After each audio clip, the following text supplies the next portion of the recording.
Nachis! Welcome back to my YouTube channel. It's me, Mama Vicky. Kumusta kayo mga inday, mga dodo, mga kumari, mga kompadre? Maraming salamat sa inyo. Sa mga bagong subscribers, sa mga nag-comment sa video ko, maraming salamat. Sa mga nanonood sa last comeback video ko, yung nagluto tayo ng chicken apritada. Maraming salamat sa mga comment nyo. Saka, for today, another day, another video, another new recipe. Isi-share ko sa inyo, ang lulutuin natin ngayon ay beef stick Tagalog. In English, beef stick Filipino. Sabi pa ni Jessica, beef stick Philippines. Comment down below para maganda. Beef stick Tagalog or beef stick. Ang beef stick Tagalog, beef stick Filipino, beef stick Philippines daw, sabi niya. So, bago tayo mag-umpisa mga nagchis, huwag muna natin kalimutan, as usual, apron, paso! hindi na naka-grab yung apron ko. Bagong gising. Mga nagchis, kailangan mag-apron tayo kasi ano lang, yung protection, parang hindi tayo matalsikan ng mantika kasi hindi mo naman maiiwasan na matalsikan talaga. Pero kung ano pa, kung complete talaga, pwede kayo mag-hair knit. Oh, pero ako, nag-headband lang ako. As usual, headband. New headband na naman from Vietnam. Parang hindi na ayos. Parang dito dapat yung kamay mo. Tama, madali. Yan, okay na. Bago tayo mag-umpisa mga nagsis, nag-wash na ako ng hands ko ha. Baka sabihin nyo, diretso ako luto, hindi ko nagwawash. Kanina pa ako nagwawash eh. Ito ang mga ingredients. 3 tablespoon cooking oil, 1 buong bawang, 1 buong sibuyas, 1 cup water, 1/2 cup soy sauce, 1 cup beef broth. At ito yung beef na gagamitin natin at na-marinated na siya for 2 hours. Ang mantika, initin. Where is that? Oh, kailangan nating painitin ang mantika bago ilagay yung kawali bago ilagay yung mantika. Mainit na siya mga nagsis, ilagay na natin yung 3 tablespoon na cooking oil. Next, i-fried muna natin tong pang-toppings. Tilang gisa. Ayun yung ilalagay mo sa ano? Oh, pang-toppings. Oh. Yung mga parang naka-ano, bilog-bilog. Pero kailangan mo na maghihiwalay mo na siya. Kaya i-half cook muna natin yan. Naghiwalay na yung iba. Aray mo ha. Ay, shock! Chismis. Madulas mga nachis. Never mind.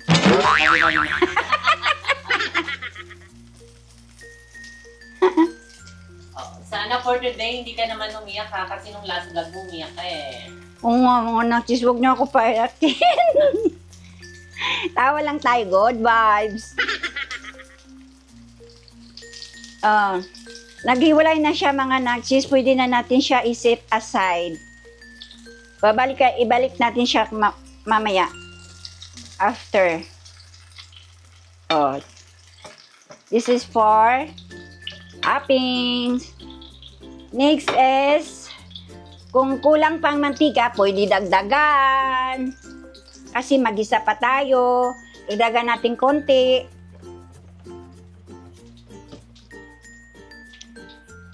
Kunti lang naman. O, yan. Pakita mo sa kanila yung mga ilalagay mo.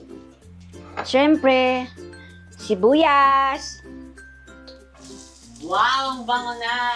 Mas maganda mga naksis, pag magluto ka ng beef stick, mas masarap pag maraming sibuyas. Kasi beef stick nga eh. Totoo, pati mga bawang, yan din yung gusto kong kainin. Maraming sibuyas. Tapos alam mo yung maasim-asim? Beef steak ba yun? Or ano? Maasim-asim. Wala namang asim ang beef stick. Ay, meron. Kalamansi? Oo. Yes. Di rin kasi may matamis. Kumba. Then yung buong bawang. Dami din bawang ha. Siyempre mga naksis eh. Tinipid ha. Di ko tinipid kasi magtipid Paano ka. ka pala nagkaano? Nagka-beef dyan. Wala na tayong beef. Alam mo mga Naxis, kaninang umaga bumili ako. Ikot-ikot kami dyan sa palengke kasi wala dito sa Sino kasama mo? katabi namin. Kasama ko si Raul, papa ni Jessica. Tapos, ikot kami doon, igit. Wala, lahat na palengke doon, dyan sa labasan namin, wala. Pumunta kami ng Alpha Mart, wala. Sumakay kami jeep papuntang Tracy. Doon, nakabili kami. Doon, tapos niloloko pa ako sa ano. Sabi ko, bilhan mo kami yung maganda kasi pang-vlog yun. Saka pang-vlog pala, ma'am. Picture mo kami, ma'am. Mag-subscribe ako sa'yo, ma'am. Sabi ganon. Sabi ko, panoorin nyo mamaya, ah. Oo, tapos kasi pinicturean ko yung stall nila, yung mga baboy. Next is,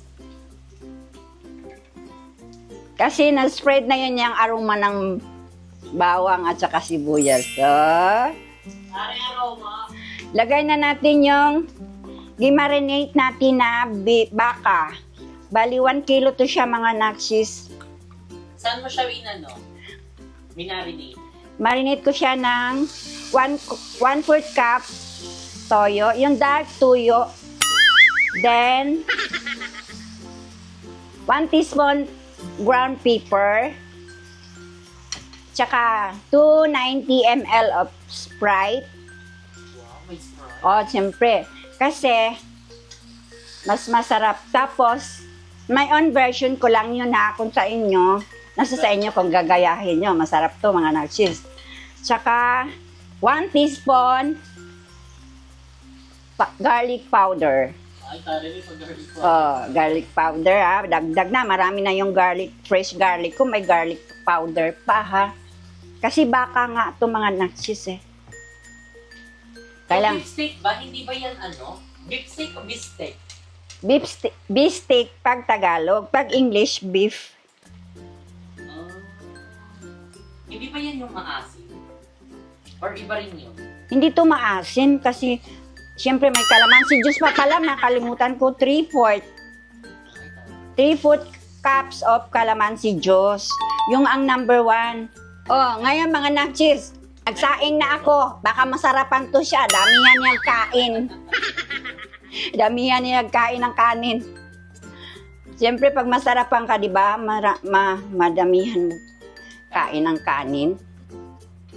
Ngayon mga Naxis, anuhin mo muna natin.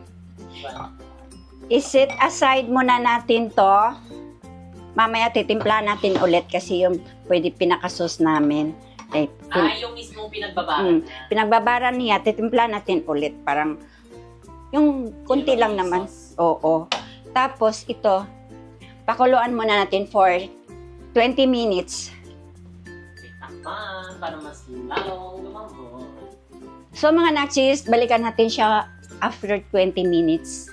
Parang lumambot yung karne. A few minutes later. So mga Naxis, balikan natin itong pinagbabara natin. Timplahan natin ulit ng 1/2 cup of tuyo, 1 cup of water, saka ground pepper.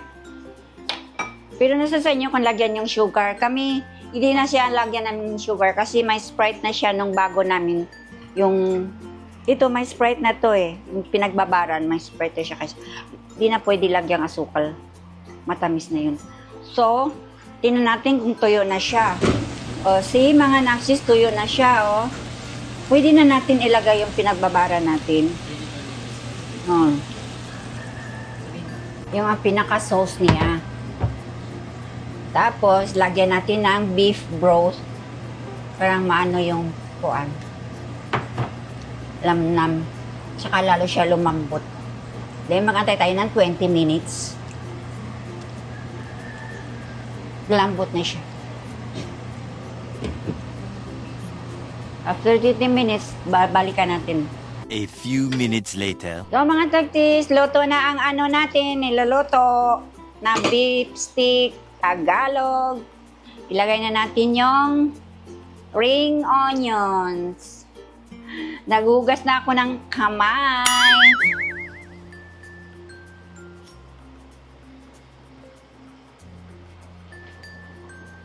Ay, salamat. Luto na din. Sa wakas. Sa wakas, luto na sa katagal ng pinakuluan. Ping, ping, ping, ping. Para may pa-design ka pang ganyan na lalaman. Siyempre, tama na yan. Ah. Sayang. Tingin nga raw.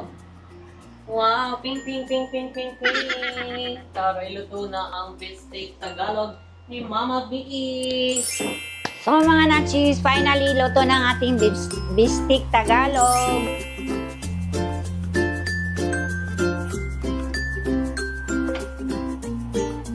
So mga nachis, luto ng ating beef stick Tagalog. So mga nachis, maraming salamat sa panonood sa video ko. Kung may gusto pa kayong pagawa sa akin, comment down below. Tsaka maraming salamat sa pag-subscribe at saka sa pag-follow sa TikTok ko. Tsaka meron pa pala akong isa-shoutout si Pasaway. How pronounce your Pasaway? Pasaway. At saka kay Mary Joy Romano, taga Tracy. Shoutout sa lahat na taga Tracy. Maraming salamat sa papanood nyo. God bless you. Tsaka dito na nagtatapos ang vlog ko. Maraming salamat.